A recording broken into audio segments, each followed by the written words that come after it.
EBM आज का topic है अपना एविडेंस बेस्ड मेडिसिन।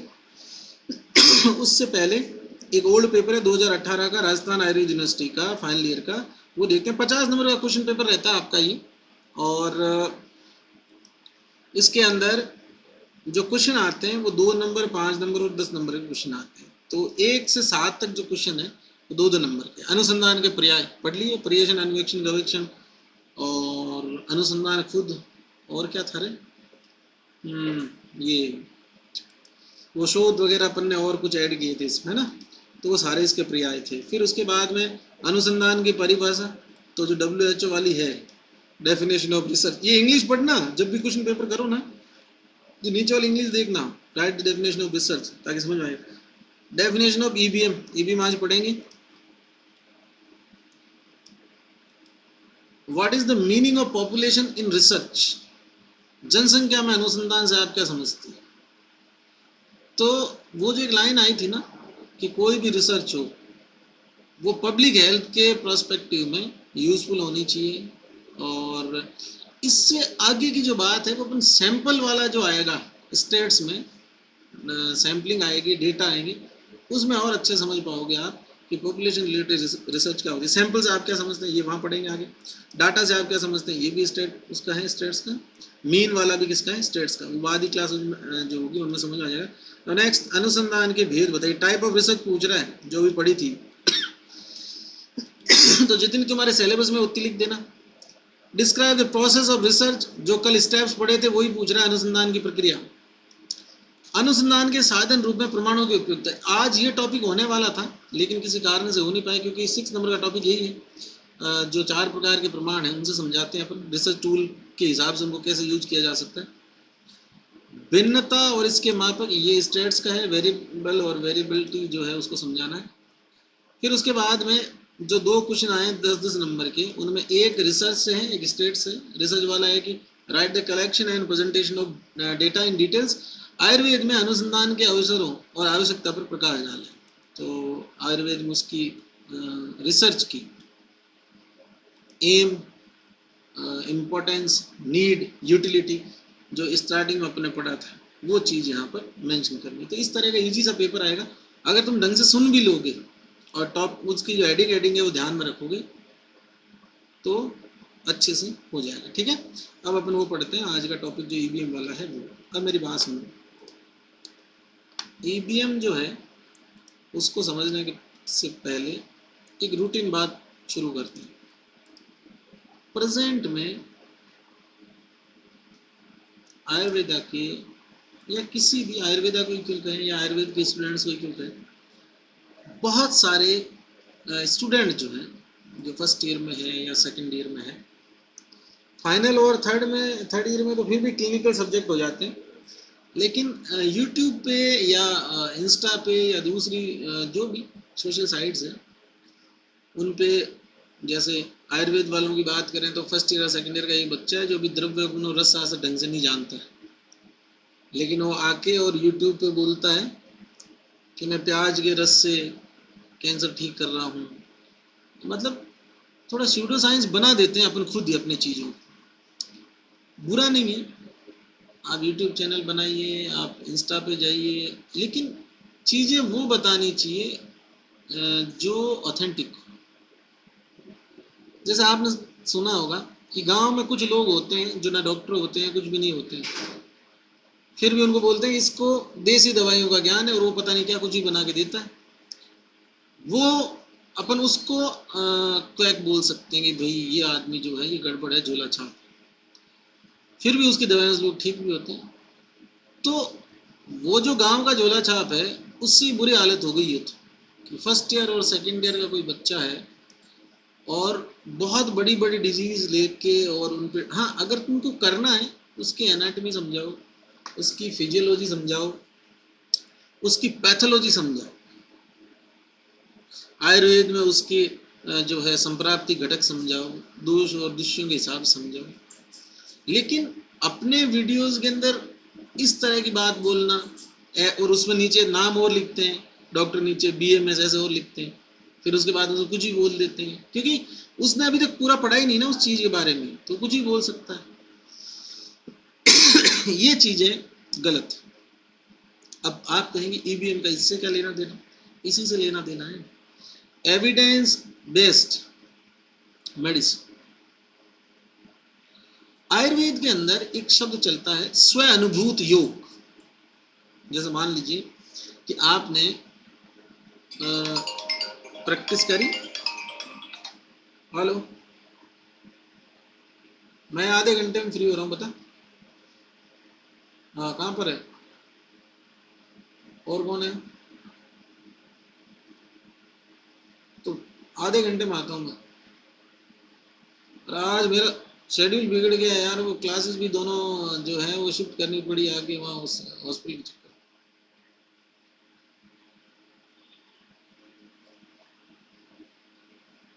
अरे कोई लोड नहीं, वो तो हो जाएगा। मैं आया बस 30 मिनट में आया। मैं एक क्लास एक लेक्चर खत्म करता हूँ फिर आता हूँ, है ना? आया तो वेट करना भाई। अब सुनो भाई कि आप कहो कि इस बात से क्या लेना देना कि वीडियो वाली का लेना देना है। इसका ईबीएम की फुल फॉर्म है एविडेंस बेस्ड मेडिसिन।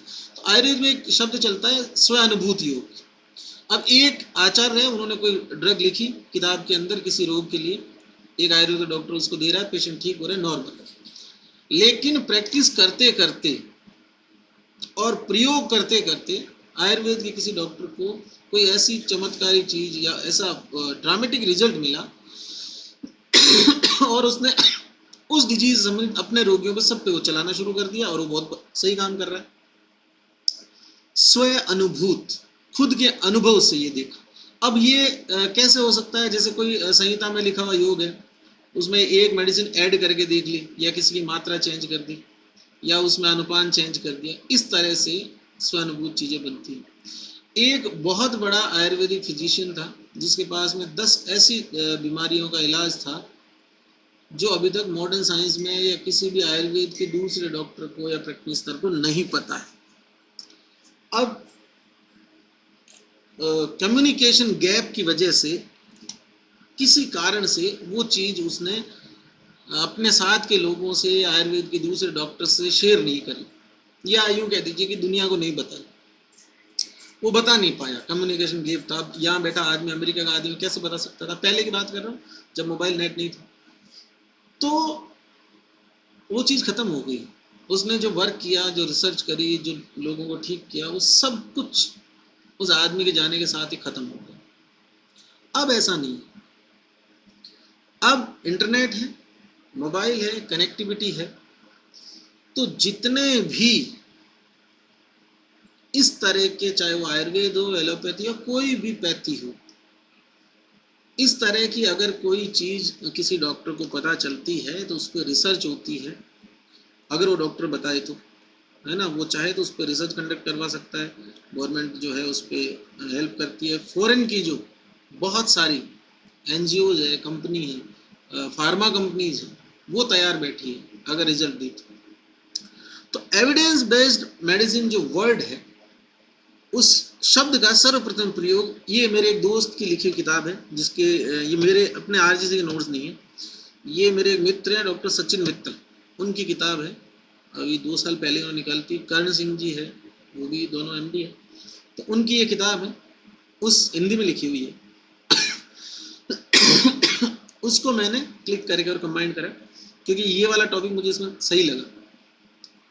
तो एविडेंस बेस्ड मेडिसिन जो है, ये सर्वप्रथम 1990 में जो है शब्द यूज किया गया था, और मैकमास्टर यूनिवर्सिटी कनाडा में इसका ऑफिशियली जो है फर्स्ट टाइम यूज हुआ था।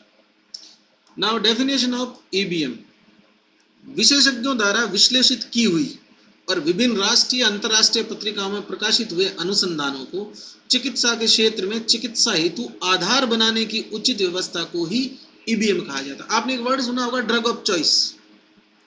For example, diazepam is the drug of choice of epilepsy, rifampicin is the drug of choice of leprosy. समझ रहे? तो वो किसी ने किसी किताब में लिखा है ना, मतलब ऑथेंटिक बुक ने, जिनको अपन रेफरेंस बुक कहते हैं, उसमें लिखा है। जो भी चीजें रेफरेंस बुक में आती है उनको पहले रिसर्च होती है, 1 बार नहीं, 10 बार नहीं, 50 बार रिसर्च होती है, तब जाके कोई किताब जो ऑथेंटिक है वो ये लिखती है कि अभी रिसेंट रिसर्चेज में ये देखा गया है कि ये ड्रग इस मात्रा में इतने रोगियों पर ट्रायल की गई, फिर ट्रायल हुआ और उसमें भी अच्छे रिजल्ट मिले, तो अब प्रेजेंट में इसका यूज इस मात्रा में इस तरह से करना चाहिए। ये ईवीएम है कि किसी व्यक्ति द्वारा या किसी चिकित्सक द्वारा या डॉक्टर द्वारा जो खुद के अनुभूत योग हैं, खुद के द्वारा किए गए प्रयोग हैं, उसको दूसरे बहुत सारे साइंटिस्ट वगैरह ने उस पर टेस्ट करे, उसकी जो रिसर्च है वो इंटरनेशनल जर्नल में जो है प्रकाशित हुई, फिर उसके बाद में अलग अलग लोगों ने अलग अलग जगहों पर अलग अलग तरीकों से ट्रायल किए और रिजल्ट उस बात को ही बता रहे थे जो वो डॉक्टर बोल रहा है। तो फिर रेफरेंस बुक जो है उनको पता चलता है कि अरे यार ये ट्रेंड कर रहा है, अभी ऐसी कोई चीज़ आई है, और ऐसी नई चीज़ आती है तो जो जर्नल्स होते हैं उनके अंदर तो आपस में कंपटीशन हो जाता है कि मेरे जर्नल में छपे उसकी ये चीज़, ताकि उसकी पब्लिसिटी होती है, फिर अखबार में आता है।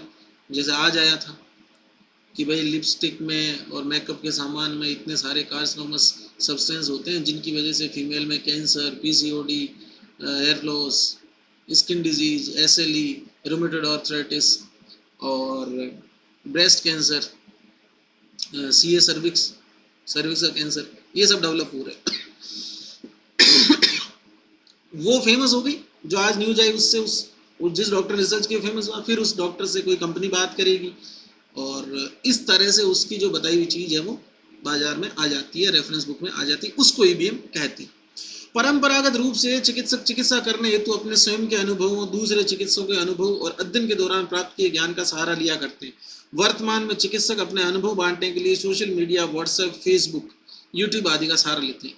ये मेरी पीड़ा ये थी, ये जो अभी इसने लाइन लिखी ये कि अपने को जो चीज पता नहीं होना वो अगर अपन बताएं या आधी अधूरी बताएं या झूठे दावे करें तो इससे अपनी पूरी साइंस बदनाम होती। इस तरह के वीडियोस अगर आपका कोई दोस्त, आपका कोई क्लासमेट या सीनियर या जूनियर बनाता है तो उसको ये कहिए कि टॉपिक ऐसे चूज करें जिनमें कुछ भी फाल्स नहीं हो, कुछ भी चमत्कारिक नहीं लगे, कुछ भी झूठ नहीं हो।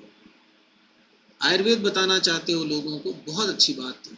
वीडियोज बनाना चाहते हो, चैनल बनाया आपने, मेहनत कर रहे हो, बहुत सही है, लेकिन इम्पोर्टेंट बात ये है कि झूठ नहीं होना चाहिए उसमें कुछ भी। नहीं तो जो वीडियो आज तुम बना के डाल रहे हो 5 साल बाद डिग्री होने के बाद जब खुद देखोगे तो शर्म आएगी यार ये मैंने क्या बोला था। सन 1970 में चिकित्सकों पर व्यवसायीकरण के आरोप लगे, अर्थात ये आरोप लगे कि रोगियों पर अनावश्यक रूप से केवल आर्थिक लाभ हेतु औषधि और चिकित्सा पद्धतियों का प्रयोग किया जाता है। सन 1990 में नैरेटिव मेडिसिन अर्थात वर्णनात्मक चिकित्सा पद्धति का विकास हुआ, जिसमें कि चिकित्सा करने हेतु साहित्यिक ज्ञान एवं अनुभवों का सहारा लिया जाता था। फिर क्या है ना कि ऐसा होने लग गया कि डॉक्टर के पास मरीज जाता, बोलता है तो जबरदस्ती की दवाई लिखता है, मतलब बिल बढ़ाने के लिए। अब अगर ईबीएम हो, मतलब ऑथेंटिक बुक के अंदर लिखी हुई हो कोई चीज जिस पर रिसर्च हो रखी हो, तो डॉक्टर कोर्ट में जाके दिखाता है कि मैंने तो इसलिए लिखी थी क्योंकि इस किताब में लिखा हुआ था और ये किताब मेरे सिलेबस में रेफरेंस बुक में थी, उसमें इस आदमी के, इस एज के, इस कंडीशन के रोगी के लिए प्रतिदिन बॉडी वेट के हिसाब से इतनी मात्रा थी, ये इसका बॉडी वेट है, ये मात्रा इसलिए मैंने दी थी। और जिस फार्मेसी ने ये दवा बनाई ये उस फार्मेसी का जो रोगी के पास है, डॉक्टर के पास में चिट्ठा होगा। तो ईबीएम की वजह से और जो लिटरेचर है उसके अंदर ईबीएम बेस्ड नॉलेज ऐड होने से ये फायदा होने लगा कि एक तो जो दूसरे लोगों के एक्सपीरियंस चीजें हैं वो लिटरेचर के अंदर ऐड होने लग गई और वो ईबीएम वाली चीजें रिसेंट होती है, मतलब लेटेस्ट होती है, तो ज्यादा जल्दी असर करती है और ऑथेंटिक होती है क्योंकि बहुत सारे लोग उसकी परीक्षा करते हैं। नेक्स्ट वन इज 2 नंबर का भी क्वेश्चन आ सकता है, नेक्स्ट वाला trade off EBM, individual clinical expertise 1, best external evidence 2, patient value and expectations. एक उत्तम चिकित्सक अंतिम निर्णय तक पहुंचने से पहले 3 बातों का ध्यान रखता है। मतलब आपने एक स्वअनुभूत चीज में जो है उसमें अपने पेशेंट में देखी कि यार ये मेडिसिन इस अनुपात में ऐसे रोगियों को मैंने दी, उन्हें बहुत फायदा हुआ। और दूसरी तरफ जो लिखी हुई चीजें हैं किताबों में वो इतना ज्यादा असर नहीं कर पा रही है, तो आपने अपना रिसर्च पेपर डाल दिया इंटरनेशनल जर्नल में, आपका वो छप गया, फिर लोगों ने उसको पढ़ा, उस पर ध्यान दिया, फिर आपसे कांटेक्ट हुआ, उस पर फर्दर आगे रिसर्च हुई, फिर आपकी चीज जो है वो कई परीक्षाओं से पास होने के बाद फिर हो सकता है सिलेबस की किताबों में मेंशन होने लग जाए। तो तीन चीजें क्या, इंडिविजुअल क्लिनिकल एक्सपर्टाइज, खुद के जो क्लिनिकल कंसेप्ट है वो उसके क्लियर होंगे तभी तो ये बता पाएगा कि ऐसा क्यों हुआ। अब क्लिनिकल एक्सपर्टाइज में पहली चीज तो ये होगी कि आपको ये तो पता चले बीमारी कौन सी है, उसके पूर्व रूप अवस्था के आधार पर, उसके लक्षणों के आधार पर, उसके निदानों के आधार पर, उसकी संप्राप्ति के आधार पर आप उसका सही से डायग्नोसिस कर सकें। तो फॉर्मुलेटिंग ए क्लिनिकल क्वेश्चन, एक नैदानिक प्रश्न पत्र तैयार करना मतलब क्या है, एक प्रश्न का निर्माण अर्थात किसी रोग हेतु चिकित्सक को औषधि या लाइन ऑफ ट्रीटमेंट या डायग्नोस्टिक टूल चयन करना। अभी हो क्या रहा है, एक आदमी अगर ईबीएम के थ्रू कोई नॉलेज कहीं देना चाहता है तो उसको इस ईबीएम ट्रेड बहुत फेमस है, ईबीएम ट्रेड के अंदर रहना होगा, मतलब इसकी लिमिट्स में रह के काम करना होगा। तो इसकी पहली शर्त क्या है कि वो व्यक्ति डायग्नोस्टिक या डायग्नोसिस के लिए प्लस ट्रीटमेंट दोनों के लिए वो क्या होना चाहिए, उसका एक्सपर्ट होना चाहिए, मतलब उसको डायग्नोसिस भी आना चाहिए और ट्रीटमेंट करना भी आना चाहिए। अब पता चले कि ब्रेस्ट कैंसर का इलाज कर रहा है, प्याज की जड़ का रस पिला रहा है, ऐसा थोड़ी होता है। प्रश्न का निर्माण कुछ इस प्रकार से किया जाता है, किस व्यक्ति के लिए किस रोग हेतु कौन सी औषधि या चिकित्सा पद्धति या डायग्नोस्टिक अप्रोच उपयुक्त रहेगी। तो मान लीजिए आपने सोच लिया यार मैं दुनिया को कुछ देना चाहता हूँ ईबीएम के थ्रू, मुझे 20 साल प्रैक्टिस करते हो गए, आप जब बड़े डॉक्टर बन जाएंगे टाइम देंगे, और आपने सोचा कि 20 साल की प्रैक्टिस में मैंने इस चीज में ये देखा, मैं ये दुनिया को बताऊंगा। उसकी पहली शर्त ये है कि आप अच्छे डॉक्टर हो, मतलब ऑथेंटिक डॉक्टर हो, आपकी प्रैक्टिस अच्छी हो, आपका डायग्नोस्टिक अप्रोच अच्छा हो और आपके टेस्ट अच्छे हो, मतलब वो लाइन ऑफ ट्रीटमेंट अच्छा हो और आपको ये पता हो कि किस तरह के टेस्ट इसमें करवाने चाहिए, क्या इसका डायग्नोसिस बनता है। अब ये आपने चूज कर लिया कि भैया मैं ये चीज लूंगा, इसमें ऐसा ऐसा होता है, कोई भी टॉपिक आपने सेलेक्ट कर लिया। अब ये भी देखते रहे कि रिसर्च है इसलिए तुम्हारे सिलेबस में प्रश्न का निर्माण जो है वो हो गया। अब एग्जाम्पल के लिए लिख दिया कि एक 30 वर्ष का के व्यक्ति में पिछले 2 माह से उदरशूल नामक रोग में सिटी स्कैन और यूएसजी में से कौन सी जांच की विधि उपयुक्त रहेगी। अब 30 साल के आदमी में 2 महीने से पेन एब्डोमेन, और आपने ऐसे कई केस देखे, कईयों में सीटी करवाई, कईयों में यूएसजी करवाई, और फिर आपने इन दोनों में जो बेटर ऑप्शन है वो दिया विद रीजन विद डेटा। तो धीरे धीरे एक पेशेंट के बेचारे के दोनों पैसे लग रहे थे, पहले यूएसजी में कुछ नहीं आया, फिर सीटी करवा रहा था, तो धीरे धीरे ये होने लग जाएगा कि उदरशूल में ऐसा पेशेंट आएगा जिसके 2 माह से पेन है, उसमें फिर इन दोनों में जो बेटर होगा डायरेक्ट वही लिख दिया जाएगा। Next one is gathering evidence to answer the question. आपके क्लिनिकल डेटा, इतने पेशेंट देखे, उनकी ये रिपोर्टें हैं और उनमें ये रिजल्ट रहे, ये आपको अपने क्लिनिक से लेने पड़ेंगे, प्लस उस डिजीज से रिलेटेड जितनी भी रिसर्च है आप वो पढ़ सकते हैं, बुक्स में क्या लिखा हुआ वो पढ़ सकते हैं। ये सब आपकी जो ईबीएम है, जो रिसर्च आप करना चाहते हो उसके लिए बहुत हेल्पफुल रहेगी। वही लिखा है, पत्र पत्रिकाएं, संहिताएं, अनुसंधान के प्रयोगात्मक अध्ययन इत्यादि का गहनता से अध्ययन और उपयुक्त निर्णय तक पहुंचने के लिए उसकी परस्पर तुलना की जाती है। फर्स्ट वन ईबीएम ट्रेड पढ़ रहे हैं, फर्स्ट वन क्लिनिकली एक्सपर्ट होना चाहिए, individual clinical expertise. Second evidence. Third one evaluating the quality and validity of evidence. अब आपने जो चीज जो रिसर्च दी है उसका मूल्यांकन के लिए आपको गुणवत्ता देनी है। मैं यहाँ पर ही वही बात आ रही जो मैं वीडियो वाली बोल रहा हूँ कि आप जो स्टेटमेंट दे रहे हो वो कभी भी फॉल्स नहीं होना चाहिए, इतने कॉन्फिडेंस में और इतने तरीके से गहन अध्ययन करके, और अपने प्रमाणों की भी गुणवत्ता, मतलब आप जो एविडेंस दे रहे हैं बेस्ट क्वालिटी एविडेंस होनी चाहिए जो ब्रेक नहीं हो सके किसी भी तरीके से। इतना स्ट्रॉन्ग जो है इसमें आपको अध्ययन करना है, इतना अच्छा ट्रायल आपको देना है। तो एकत्रित किए हुए परमाणुओं की गुणवत्ता या मान्यता का मूल्यांकन। अब मान लीजिए कि आपने ऐसे बोल दिया कि मैंने एक रिसर्च करी, उसके अंदर मैंने नाड़ी चेक करी, फिर मैंने नाड़ी चेक करी, मुझे ये पता चला कि इसमें ऐसा होता है, तो अब इसमें ऐसा दे देना चाहिए। अब ये चीज़ मानेगा कौन? तुमने नाड़ी चेक करी, तुम्हें ये लगा कि इसमें ये दे देना चाहिए, ऐसे नहीं होता है। जो आप एविडेंस दे रहे हो वो गुणवत्ता वाले, मतलब ब्लड रिपोर्ट्स, जो ये आपकी है इमेजिंग डायग्नोस्टिक अप्रोच, रेडियो की और ब्लड टेस्ट की, ये सारी चीज़ों पे आपकी चीज़ खरी उतरनी चाहिए। कहता है प्रश्न के विषय से संबंधित संपादित हुए अध्ययन जो कि अनुसंधानकर्ता या चिकित्सक द्वारा एकत्रित किए गए हैं, उनका मूल्यांकन एक निर्धारित पैमाने पर किया जाता है। अमेरिका वालों को तो पता ही नहीं है नाड़ी कैसे देखते हैं,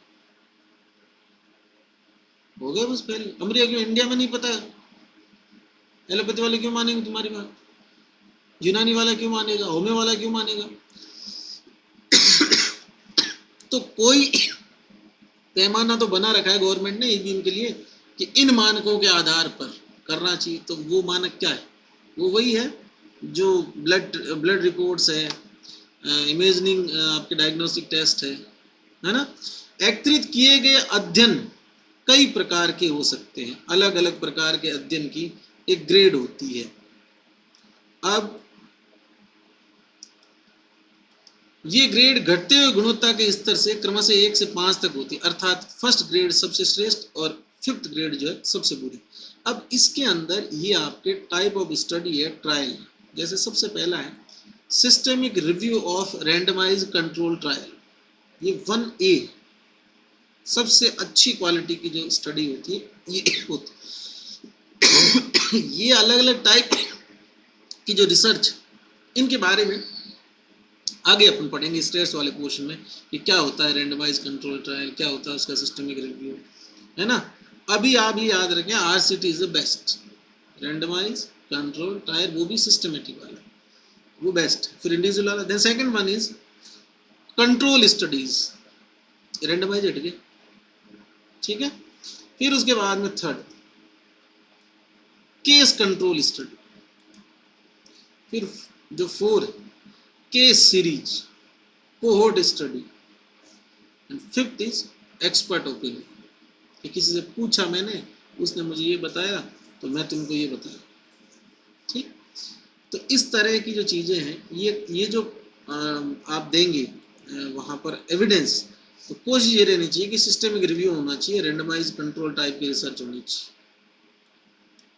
अब इसके अंदर जो चीज़ें होगी वो पूरी दुनिया का यूनिवर्सल कंसेप्ट है हर रिसर्च का, उसको सब मानते हैं, सबको समझ में आती, सबको पढ़नी आती, ठीक।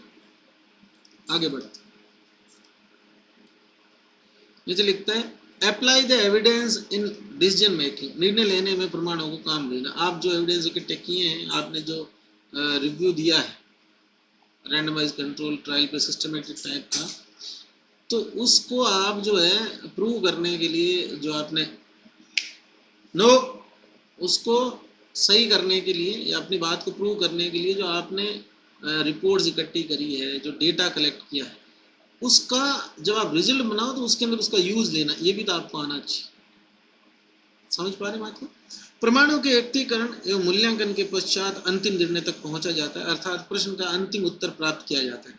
जैसे प्रमाणों के अध्ययन, एकत्रीकरण, मूल्यांकन के पश्चात यह निर्णय लिया गया कि 30 वर्ष का पुरुष रोगी जो कि 2 महीने से उदर शूल से पीड़ित था, उसके लिए जांच की उत्तम विधि अल्ट्रासोनोग्राफी रहेगी। अब इसकी ग्रेडिंग हो सकती है, जैसे सीटी में यूएजी से बेटर आएंगे रिजल्ट और ज़्यादा एक्यूरेट होंगे, लेकिन दोनों की रेट में इतना फर्क है। और ज़्यादातर उदर शूल के जो पेशेंट है उनमें यूएसजी सब कुछ पता चल जाता है। वो तो रेयर होते हैं 2%, जिनमें आगे सिटी में जाना पड़ता है, यूएसजी बार बार कुछ नहीं आ रहा। अभी रिसेंटली एक ऐसा केस देखा मैंने, एपेंडिसाइटिस का एक पेशेंट था उसको 3 बार यूएसजी करवा ली, 2 बार एम्स में करवा ली, 1 बार प्राइवेट में करवा ली, कुछ नहीं आया। बाद में सिटी में आ गया कि सेप्टिक भी हो गया, फट भी गया और इमरजेंसी में सर्जरी करी उसकी। लेकिन वो रेयर चीज़ है और उसका जो रेट है उसमें डिफरेंस है, तो इजी अवेलेबिलिटी भी नहीं है उसकी। तो इजी अवेलेबिलिटी हो, प्राइस सही हो और जानकारी भी ठीक दे, उस हिसाब से अल्ट्रासाउंड जो है वो बेटर होगी। एक एग्जांपल के तौर पर मान लो इसके अतिरिक्त यदि रोगी कुछ और जांचें करवाना चाहता है या कोई अतिरिक्त औषधि लेना चाहता है जो कि शीघ्र प्रभावकारी है, उनको भी चिकित्सक द्वारा रोगी को उसकी जो जांच, चिकित्सा पद्धति, औषधियाँ, क्षमता, असुविधा, अनिश्चितता के बारे में बताकर प्रिस्क्राइब किया जाता है। अब ये तो इस एग्जाम्पल के थ्रू बात होगी। अब यहाँ पर अपने को समझ में आना चाहिए कि ईबीएम है क्या। जो चीजें किताबों में लिखी हुई है उनमें करेक्शन ईबीएम कर सकता है, जो चीजें किताबों में नहीं है वो ऐड ईबीएम करवा सकता है। मतलब जो प्रैक्टिस करते करते डॉक्टर सीखते हैं, तो ज्ञान का और प्रैक्टिकल नॉलेज का भंडार है। सही। अब ऐसे तो कोई गली में बैठा है और वो बोल दे कि मुझे पता है कि नींबू और अदरक का रस मिला के और उसके अंदर हल्दी, धनिया, मिर्ची, ये कुछ भी बोल दिया, वो मिक्स करके और ऐसा करने से ऐसा होता है, ये बहुत पुराना नुस्खा, उसकी कौन मानेगा। पहली कंडीशन क्या था, क्लिनिकली वो एक्सपर्ट होना चाहिए। दूसरा, एविडेंस होना चाहिए। समझ पा रहे बात को। तीसरा जो अपन इसमें पढ़ा था ईबीएम ट्रायल के अंदर, ये वाला कि जो एविडेंस आप दे रहे हैं बहुत हाई क्वालिटी के होने चाहिए। मतलब आपका जो ट्रायल है वो ऑथेंटिक टाइप का होना चाहिए। कुछ भी तुम इकट्ठा करके ले जाओ कि 50 पेशेंट की केस शीट उठाई, ये रहे उनके रिजल्ट, ना, ऐसे नहीं चलेगा। प्रॉपर आरसीटी फॉर्मेट हो तो सबसे बेस्ट। और चौथा जो भी अपन बात कर रहे हैं, जो फोर्थ वाला है कि जो एविडेंस है उनका डिसीजन मेकिंग में यूज लेना भी आना चाहिए। ठीक। आगे लिखता है, चिकित्सा कार्य करते समय अनेक प्रकार के प्रश्नों का सामना करना पड़ता है, परंतु प्रत्येक प्रश्न के लिए ईबीएम की आवश्यकता नहीं होती। ईबीएम रिव्यू प्रक्रिया अत्यधिक समय लेने वाली होती है, इसलिए अत्यधिक अवस्थाओं में चिकित्सा निर्धारित करने के लिए ईबीएम का उपयोग नहीं। ये इसका ड्रॉबैक है कि ईबीएम में तो भाई पहले आप लेख लिखोगे, फिर वो अगर अच्छा लगा, फेमस हुआ, तो लोग उस पर जानकारी लेंगे, फर्दर रिसर्च करेंगे, टाइम टेकिंग प्रोसेस। तो सब चीजों का एकदम से सोल्यूशन ईबीएम से नहीं हो सकता। हाँ, लेकिन धीरे धीरे ईबीएम को बढ़ाया जाए तो बहुत सारी जो है चिकित्सा में सुलभता हो जाएगी। जो कॉम्प्लिकेशंस हैं ड्रग चूज करने में, डायग्नोस्टिक टेस्ट चूज करने में, उसमें बहुत हेल्पफुल हो जाएगा एक doctor. Now next one is emergency condition. वर्तमान में विभिन्न बीमारियों के लिए विशेषज्ञ द्वारा ईबीएम रिव्यू के आधार पर ट्रीटमेंट प्रोटोकॉल अर्थात चिकित्सा सूत्र निर्धारित किया जा रहा है। अब हर डिजीज के लिए बन रहा है, जैसा आयुर्वेद में बन रहा है, मॉडर्न मेडिसिन में बन रहा है, एक लाइन और ट्रीटमेंट फिक्स कर रहे हैं हर चीज। ईबीएम के आधार पर बनाए गए दिशा निर्देश प्रत्येक रोगी पर कार्य करे ये आवश्यक नहीं है, क्योंकि अलग अलग रोगी में रोग की अवस्था अलग अलग प्रकार। लेकिन फिर भी एक यूनिवर्सल ट्रीटमेंट प्रोटोकॉल बन जाता है तो प्रैक्टिस करना भी ईजी हो जाता है। और अगर पेशेंट को कुछ हो भी जाए तो भी डॉक्टर के पास में एक चीज होती है बेस के लिए कि मैंने इस बेसिस पे उसको ड्रग दी। भारत में सन 2009 में लगभग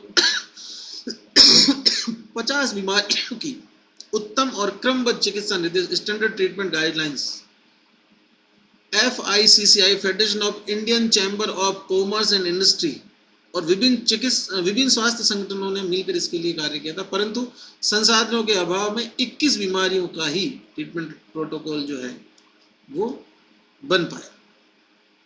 सन 2010 में IRDA insurance regulatory and development authority को इससे संबंधित जो है चिकित्सा निर्देश जो है उनसे संबंधित ये डेटा प्रेषित किए गए। ये निर्देश अंतिम स्वीकृति हेतु भारत सरकार के परिवार कल्याण और स्वास्थ्य मंत्रालय के पास भेजे गए थे। मंत्रालय की अंतिम स्वीकृति के पश्चात 21 बीमारियों के ये चिकित्सा निर्देश अत्यंत उपयोगी साबित हो रहे हैं। क्यों? क्योंकि ये एक दूसरे डॉक्टर के द्वारा फील किए हुए स्पेशल जो है अनुभव है उन बीमारियों में, उस बीमारी का ट्रेंड जो है, लीक से हटकर जो बात है, हिडन ट्रूथ जो है, वो उन्होंने जो वहाँ फील किया और बार बार उन चीज़ों को परीक्षित करके देखा तो वो चीज़ सही पाएगी, तो निश्चित रूप से उपयोगी होनी। EBM and Ayurveda. अब आयुर्वेद में ईबीएम प्राचीन समय में चिकित्सा के लिए अंतिम परिणाम तक पहुंचने के लिए स्नातक अपने गुरु से प्रश्न किया करते थे। गुरुओं के द्वारा कहे गए वचनों को आप्त कहा जाता था। इन्हीं वचनों का संग्रह करके प्राचीन समय में चिकित्सा साहित्य अर्थात संहिताओं का निर्माण हुआ। भाई अग्निवेश पूछ रहा है, आत्रेय बता रहा है, बन गई चरक संहिता। सुश्रुत पूछ रहा है, धन्वंतरी बता रहा है, बन गई सुश्रुत संहिता। अंतिम निर्णय तक पहुंचने के लिए सबसे बड़ा प्रमाण माना जाता था वो आप्तवचन ही थे कि जो गुरु जी ने कह दिया वो सत्य। परंतु वर्तमान में प्रत्यक्ष प्रमाण को अधिक महत्व दिया जाता है, ये सही बात है। और अभी तो जितनी भी आप्तवाणी है चरक सुश्रुत की उसको रिवैलिडेट किया जा रहा है, तभी लोग मान रहे हैं।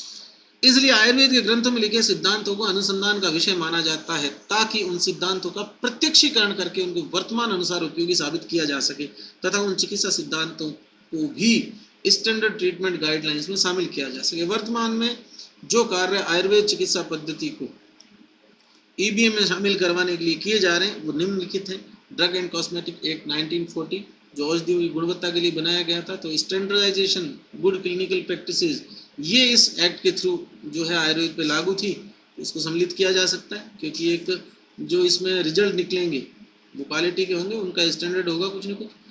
प्रत्येक अनुसंधान कार्य के लिए इंस्टीट्यूशनल एथिकल कमेटी बनती है, मैंने आपको बोला था कि जो ये तय करती है कि आपकी रिसर्च करने लायक है कि नहीं, और उसमें अगर कोई पशु या कोई मनुष्य शामिल है तो उसके हिसाब से उस पर क्या इफेक्ट आने वाला है, और आपकी जो रिसर्च है उन सीमाओं में तो है ना कि उनको बहुत ज़्यादा नुकसान नहीं हो जाए। आयुर्वेद से जितना भी पारंपरिक चिकित्सा संबंधित ज्ञान है, भारत सरकार का एक बहुत अच्छा जो है स्टेप है TKDL traditional knowledge of digital library और CSIR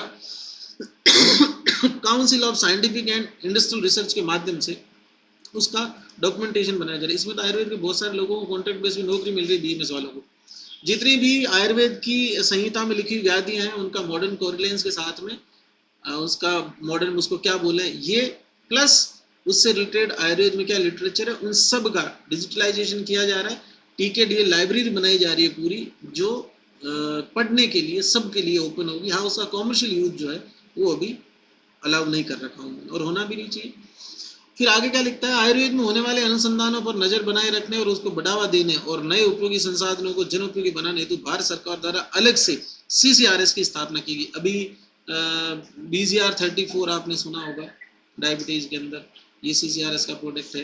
अभी आयु 64 चल रहा है, वो भी CCRS। तो ये सारी चीजें वो अलग अलग कंपनियों से जो है मैन्युफैक्चरर उनसे बनवाते हैं, अपना फॉर्मूला देते हैं उनको, एविडेंस बेस्ड फॉर्मूले, experience based, EBM based formulation जो होते हैं, जो अच्छे चिकित्सकों द्वारा उनको बताए गए, अच्छे साइंटिस्ट या अच्छे आयुर्वेद के जो ज्ञानी व्यक्ति हैं उनके द्वारा बताई गई चीज़ों को कंबाइंड करके रिसर्च करके और फिर वो एक फाइनल कंक्लूजन देते हैं कि हाँ अब अपन किसी कंपनी को ये बनाने के लिए दे सकते हैं, क्योंकि ये चीज़ लोगों पर बहुत अच्छा असर करने वाली। तो उसी दिशा में CCRS जो है वो बनाया गया। उसको CCRS को बनाने का उद्देश्य भी जो एविडेंस अपन दे रहे हैं उनकी ऑथेंटिसिटी को इम्प्रूव करना है, उनकी क्वालिटी को और स्टैंडर्डाइजेशन करवाना है।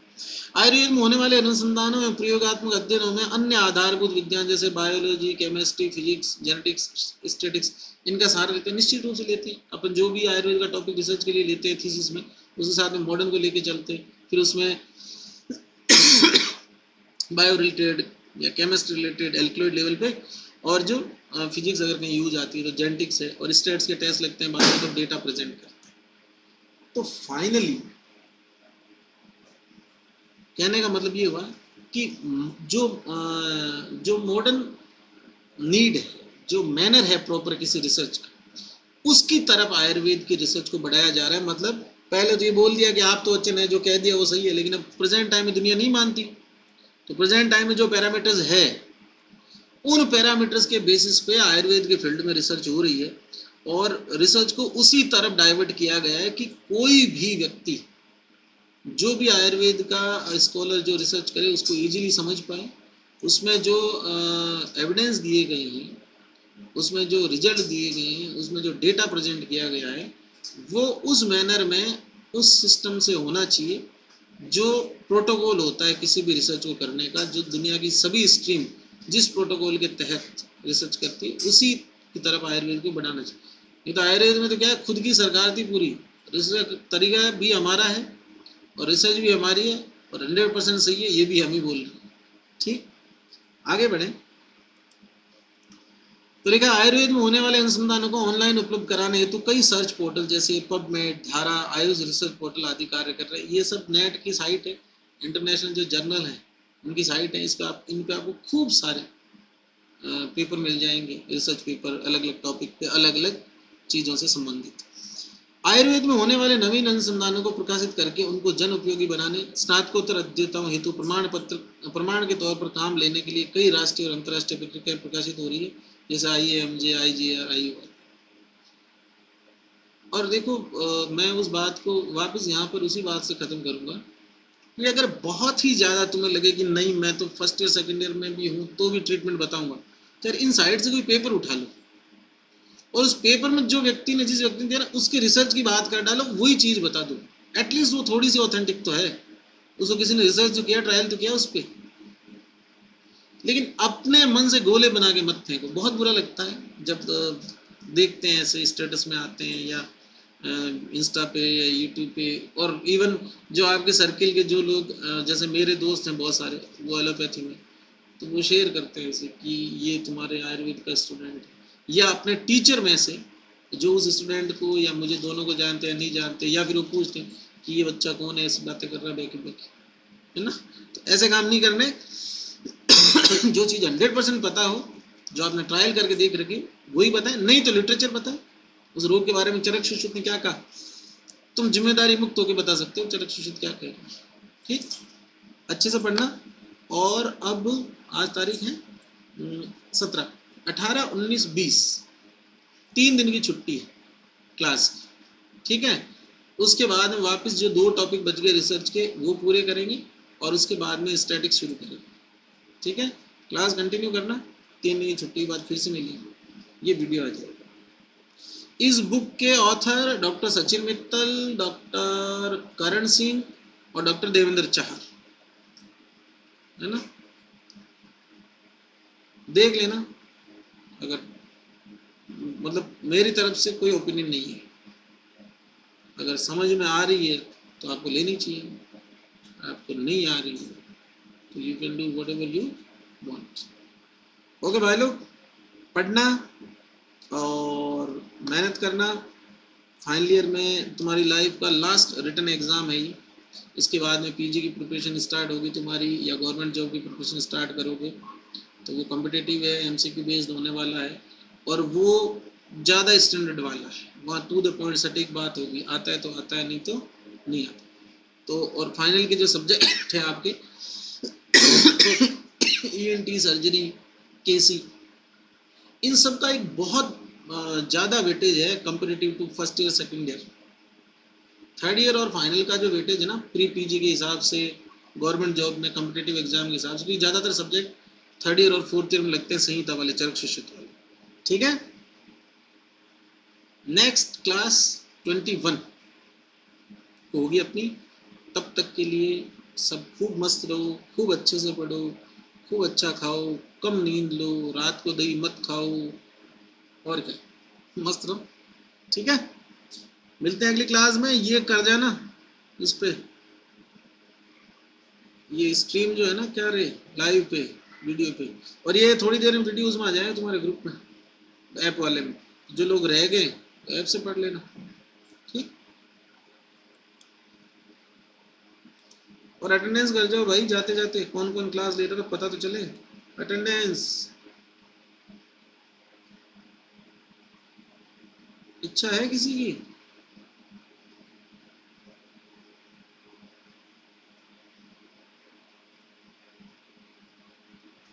कोई भी?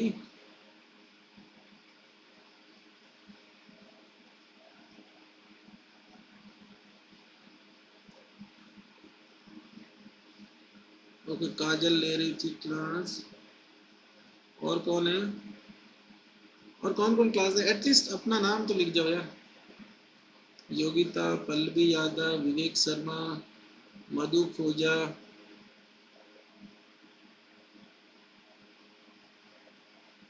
आरती चौधरी, शिविका शर्मा,